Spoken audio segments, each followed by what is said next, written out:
Bharat versus New Zealand జట్లు final 4కు సిద్ధమయ్యాయి. నిజానికి T20 ప్రపంచ కప్ చరిత్రలో న్యూజిలాండ్ పై భారత్ ఇప్పటి వరకు గెలవలేదు ఒక్కసారి కూడా. కానీ మార్చి 8 అహ్మదాబాద్లో ఈ చరిత్ర మారబోతోందా అంటే ఇప్పుడు 4 సమీకరణాలు అభిమానుల్లో ఆసక్తి రేకెత్తిస్తున్నాయి. భారత్ వర్సెస్ న్యూజిలాండ్ మధ్య టైటిల్ పోరు అహ్మదాబాద్లోని నరేంద్ర మోదీ స్టేడియంలో జరగనుంది. కివీస్ పైన ఉన్న చెత్త రికార్డును చెరిపేసి భారత్ విజేతగా నిలుస్తుందని చెప్పడానికి కొన్ని సమీకరణాలు బలంగా కనిపిస్తున్నాయి. అవేంటో ఒక్కసారి చూద్దాం. మొదటిది బాల్ క్రికెట్ అంటే వైట్ బాల్ క్రికెట్లో హిస్టరీకి సంబంధించి చూస్తే చరిత్ర చూస్తే ఒక వింత సెంటిమెంట్ ఉంది.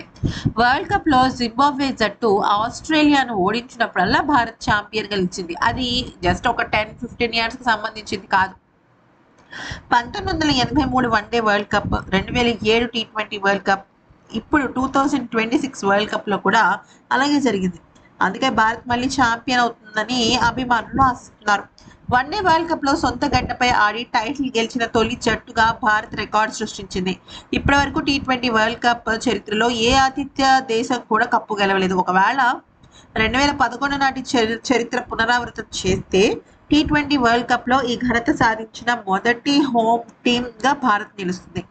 మూడోది, వరల్డ్ కప్ టోర్నీలో టీమిండియా కేవలం సౌత్ ఆఫ్రికాతో మాత్రమే ఓడిపోయిన సందర్భాల్లో టైటిల్ గెలిచింది. 2011 వన్డే వరల్డ్ కప్ లో కూడా భారత్ కేవలం ప్రోటీస్ జట్టు చేతుల్లోనే ఓడింది.